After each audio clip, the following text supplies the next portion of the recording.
Malcolm X should have stayed in Ethiopia. Now, a lot of people don't really know this because in the biography of Malcolm X, Malik Al-Hajj al-Shabazz, as he came to be known, this particular chapter, there's large parts of, very important parts of the autobiography of Malcolm X that are not part of the present printed, published version that many have read, and that was written, or one can say edited, after the assassination of Malcolm X by Alex Haley, the author of quote, Roots, end quote. But when we say that Malcolm X should have stayed in Ethiopia, this is a very important half of the story that has not been told. And there are some who know this, and there are others who have suppressed this important half of the story.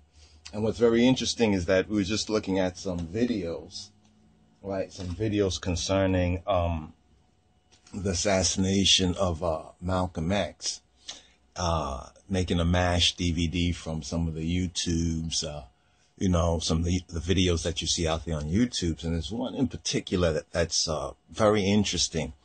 It's where Malcolm is speaking. He's speaking about, I think he just came back from the East, or from his tour to Mecca, and also to several African nations. One in particular, very important, but this often does not really get spoken or written about. I think this is one of the key areas of COINTELPRO, the so-called counterintelligence program to stop the rise of the Black Messiah.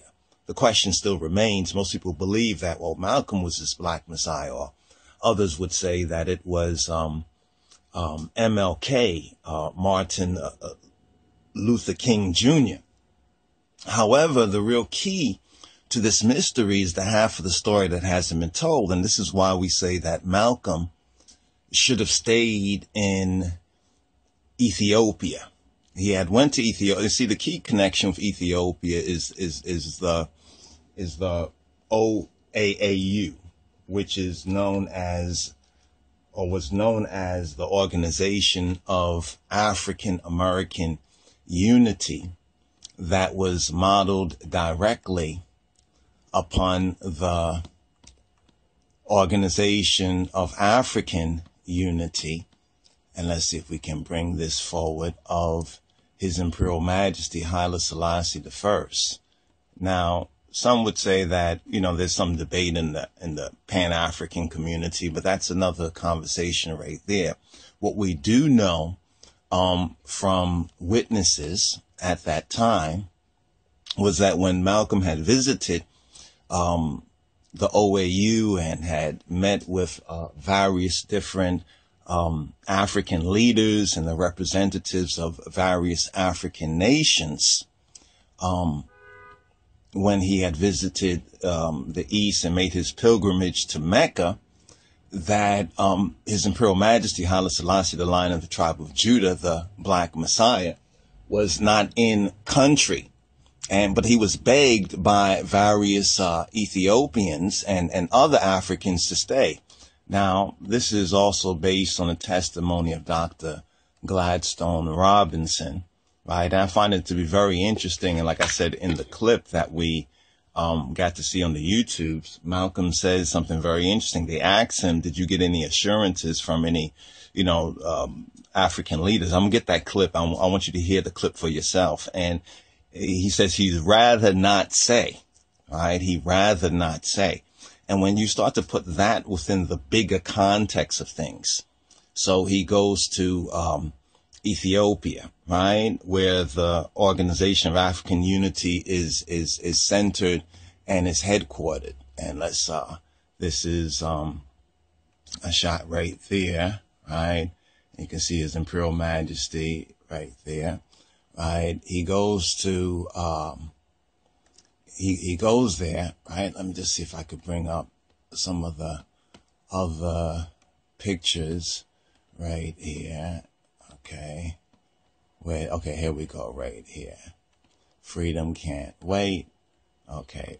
Our freedom can't wait. Right. And I think it's, they said hindsight is, 2020. Right. And of course, now we can say, we can look at it with hindsight and say, well, perhaps he should have stayed in Ethiopia.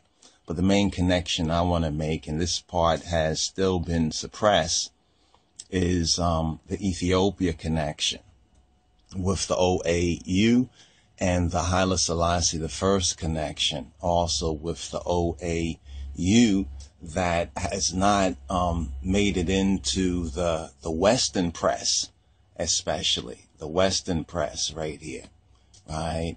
So he probably should have, no doubt, he should have stayed in Ethiopia, built up the organization. But yes, we know that his great passion for the people, and on some level, I don't even want to get into some aspects of it. I just wanted to share with the brothers and sisters this very important link with Haile Selassie I, the conquering lion of the tribe of Judah, the elect of God, the King of Kings of Ethiopia upon the throne of David.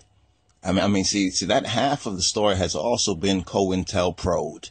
In other words, been twisted and distorted within the popular media and Western media, and especially to the lost sheep of the house of Israel, or so-called black peoples in the Americas and the Caribbean.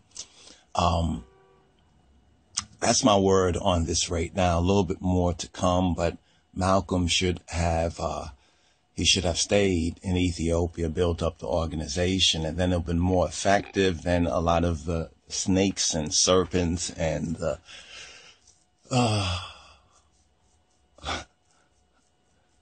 yeah, it could have been weeded out. Anyway, if you have more information on this, please, share with us at RasTafariGroundation.com. This is Wyndham Yadin, this is RasTafari reporting for the Lion of Judah Society of His Majesty. Shalom.